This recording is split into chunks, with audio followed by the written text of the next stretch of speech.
So, I feel like $1,000,000. I feel really good. I'm doing really, really well. Everything is going fine. But I did have an addiction problem until I realized that my addiction wasn't the problem. It was actually the self worth that I did not have. That was the actual issue that made me want to use drugs. And I don't feel the need anymore to not do drugs or do drugs or. I used to go to this club. It's an anonymous club. And today I decided, fuck it, I'm gonna go. I miss those people. I haven't seen them quite a while. I'm just gonna go there.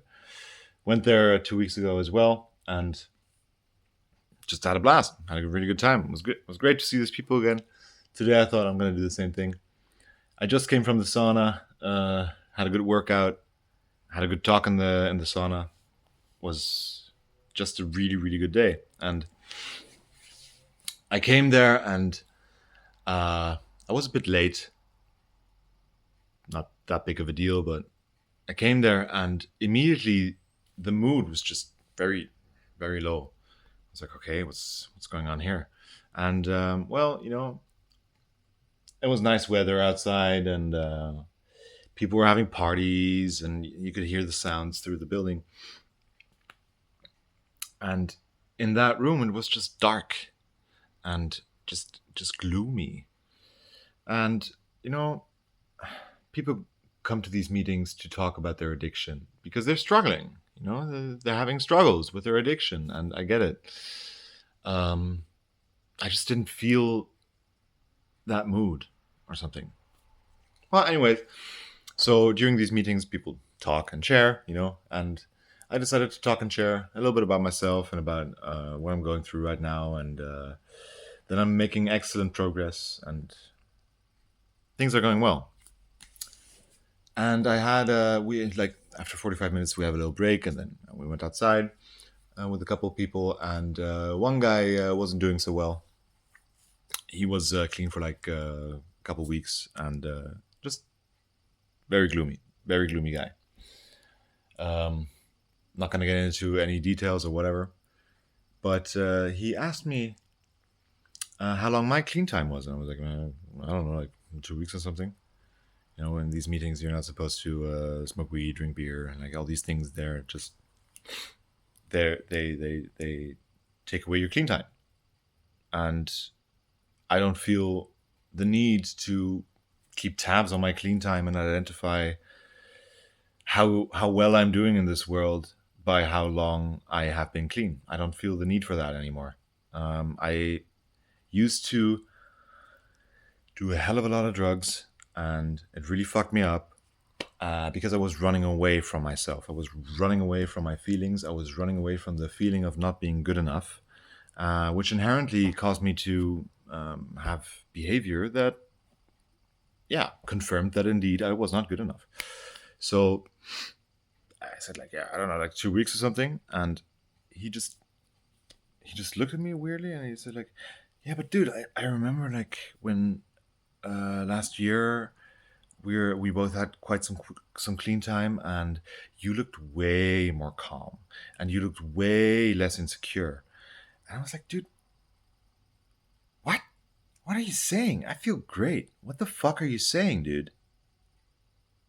And I just looked at him like in disbelief. Are you serious? Are you fucking serious right now? Because I don't recognize what you were saying. What makes you think that I'm insecure right now? And he was just baffled that I just didn't just confirm his narrative, like, what? And he said, oh no, I just meant, yeah, you just look chaotic. I was like, yeah, okay. Are you sure you didn't just fucking project your shit onto me? Because I don't feel insecure. I don't feel like anything's wrong. Do you feel that something's wrong?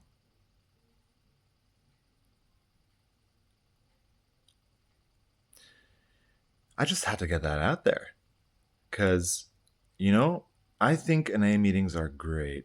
They're fucking awesome. They're really good for people that are early in their own recovery because they have no idea how to live without drugs. But something that I feel is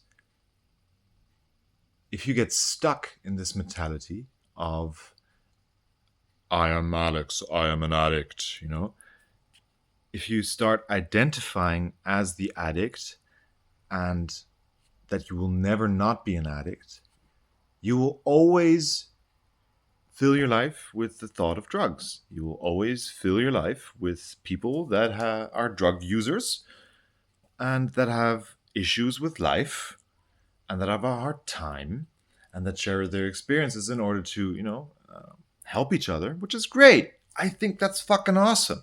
But what I also see is that people subconsciously put a lens on if your clean time is not appropriate to your behavior. Then they think, well, there must be something wrong. This guy must be not confronting something, or, apparently for a lot of people, and I'm not saying they do this consciously, it's subconscious, they feel that if you had a relapse, you better see it. You better see that this guy's suffering. Because if he isn't, then he must not have learned his lesson. And I think that's fucked up. I think that's bad. Because I'm doing really well. I am. I feel great. Yeah, life's chaotic. Life's hard. Life's fucking hard. But life's also beautiful. And if I choose to simply act the way that people want me to act in order to be accepted, then that's just doing the same fucking thing all over again. Why I use drugs in the first place? There's so many people there that have like 11, 12 years clean time, And oftentimes these people share about hard stuff, and especially what they're going through is often that they have the feeling that they need to show other people that, they're 12 years clean, they're 11 years clean. But then they're still caught in the same fucking spiral. It doesn't matter how long you're clean. It just matters that the reason why you became an addict in the first place requires attention. And that hurts. And you got to go through that hurt. You got to go right to the hurt. And what I see is when shit goes down, shit hits the fan, people lose everything because of drugs, because they can't go to that pain. At some point, the pain becomes so unbearably hard that even the drugs don't help anymore. And then they gotta fix it, And then they come to these groups that help them with a 12-step program and a sponsor.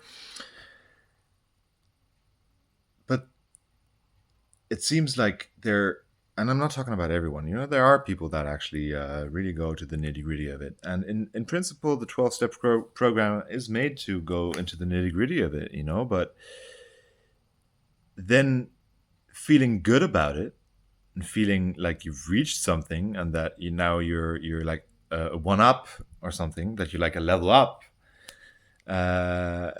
because you're now at step 6 or something. I don't know. That's bullshit. That's fucking bullshit. And no matter how long your fucking clean time is, you're just a person. Just like all of us. We're just people. And yeah, I don't know. I just had to get that out there because Jesus Christ, man. I really missed NA. I really missed these meetings, and I was like, yeah, I'm gonna see how these people are doing, I want to share some stuff about my life. There's been some hard stuff there, and I want to share about that. And it just doesn't really have anything to do with drugs necessarily. Yeah. I just feel like people are so enamored with this drug use thing and this identification as an addict that they miss the point. They miss the point of why they became an addict in the first place. They just think the being an addict is the end all be all, and they just don't look farther into it. It's just dealing with being an addict. But if you just keep on dealing with being an addict, you're never actually not going to be an addict, you know? And even in the literature, it says that once an addict, always an addict, you know? And I'm not so sure anymore. I think if we keep on escaping through sex or video games or any kind of stimulus in order not to feel, then we will just keep on repeating the same old fucking shit. It doesn't matter, you know, it doesn't fucking matter. But am I just gonna sit in lotus posture looking at a wall all my life so that I don't focus on anything else but my pain? You know, no, of course not. It's stupid. It's fucking stupid.